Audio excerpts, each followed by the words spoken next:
দেহ উদ্ধার হয়েছে, 4টে দেহ উদ্ধার হয়েছে, 4 জনের দেহ এবং আরো বাড়তে পারে সেই সংখ্যা।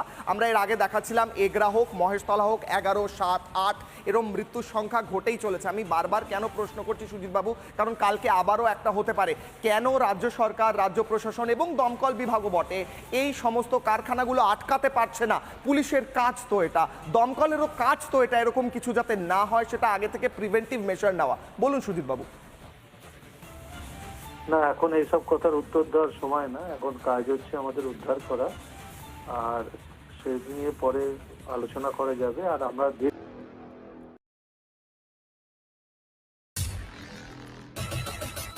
चल चल चल चल गाड़ी स्टार्ट कर। चल चप्पल छोड़ दिया। हम फर्स्ट स्टार्ट हम फर्स्ट गाड़ी चला নমস্কার, আমি কৃষ্ণপদ অধিকারী। আমার ছোট্ট একটা ইউটিউবে চ্যানেল আছে, চ্যানেলটার নাম don't care, Facebook page Krishna Krishna. আজকে আপনাদের সামনে যে বিষয় নিয়ে কথা বলতে এসছে এবং যে বিষয় নিয়ে একটা ভিডিও করতে চাচ্ছি, সেই বিষয়টা বিগত সময় আপনারা দেখে নিয়েছেন, কিন্তু আমার কিছু কথা, দুঃখের কথা, সুখের কথা বলার জন্য আমার এই ভিডিওটা। তাহলে আপনারা বলুন যে আমরা এই পশ্চিমবাংলা কতটা নিরাপদ? জানি না, সেই নিরাপদ আছে কিনা সেটাও জানি না। বিগত দিনে মেদিনীপুরে এবং দত্তপুকুরে যে বাজির কারখানার দুর্ঘটনা ঘটেছিল, তারপরে মুখ্যমন্ত্রী যে কথা বলল, খুব ভালো লেগেছিল কথা বলে। কিন্তু প্রশ্ন রাখতেই পারি আমি, বাংলার মানুষ হয়ে, বাংলার জনগণ হয়ে, এই মৃত্যু, সব মৃত্যুকে দুঃখজনক। কারণ অল্প পয়সায় বাজির কারখানায় কেন কর্মস্থানে যায়, সে একটা সত্য কথা কি জানেন তো? আমাদের পশ্চিমবাংলায় খুব অভাবী লোক আছে, আর অভাবের তাড়নায়, পেট বাঁচানোর তাড়নায়, কিছু খাদ্যর তাড়নায়, তার জন্য ওই বাজি কারখানায় কর্ম যায়। যে কর্ম করতে যায় সেও জানে আমি নিরাপদ নয়। কিন্তু আমার প্রশ্ন আছে, যেখানে একটা ঘনবসতি এলাকা, সেখানে পুলিশের অনুমতি ছাড়া দিনের পর দিন এই বাজি কারখানা কিভাবে চলছিল জানি না। এখানে কতটা পুলিশ প্রশাসনের নিরাপত্তা দেখার জায়গায় পুলিশ প্রশাসন কি মাল কামাচ্ছিল? প্রশ্নটাই রাখতেই পারি বাংলার জনগণ হয়ে। কারণ যে জায়গায়, যে স্পটে কল্যাণী ঘটনা ঘটেছে, এটা একটা জনবহুল এলাকা। তাহলে আপনারা চলুন, যে এই বাজির কারখানা কোনো বৈধ কাগজপত্র ছিল না, সেই সত্ত্বে কিভাবে এই বাজির কারখানায় দিনের পর দিন চলতে পারে?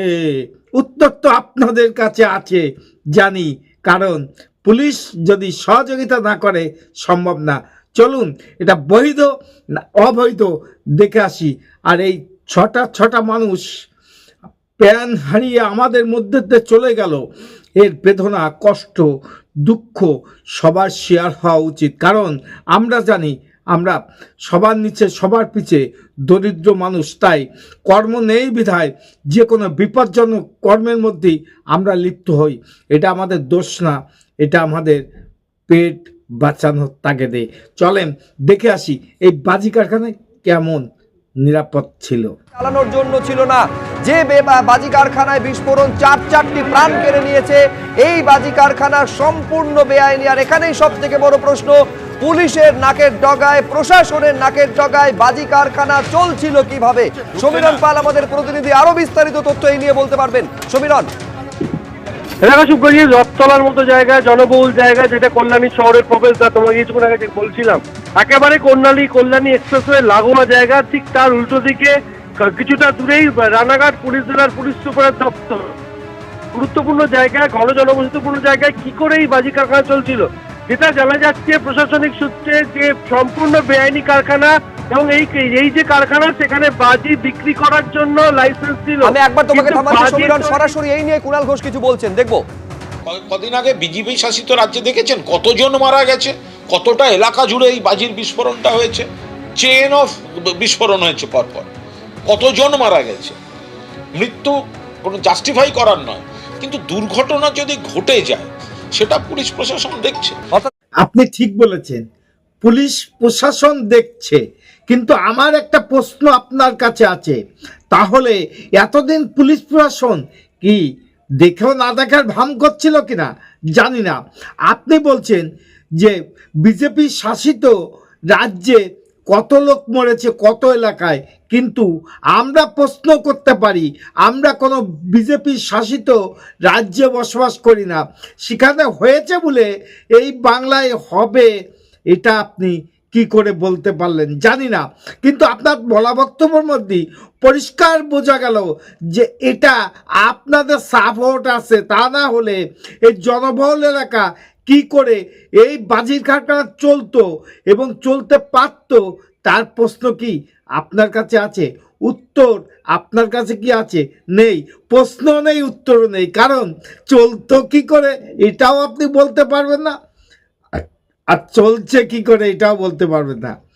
পুলিশ প্রশাসন যদি দেখবে এতদিন নাকে সরষের তেল দিয়ে ঘুমাচ্ছিল, প্রশ্ন রেখে গেলাম বাংলার জনগণের কাছে। আগামী দিনে আপনারা ভাববেন যে কি করেছি আর কি করতে চলেছি। যাই হোক, আমার ছোট একটা ইউটিউব চ্যানেল আছে, চ্যানেলটার নাম don't care, Facebook page Krishna Krishna.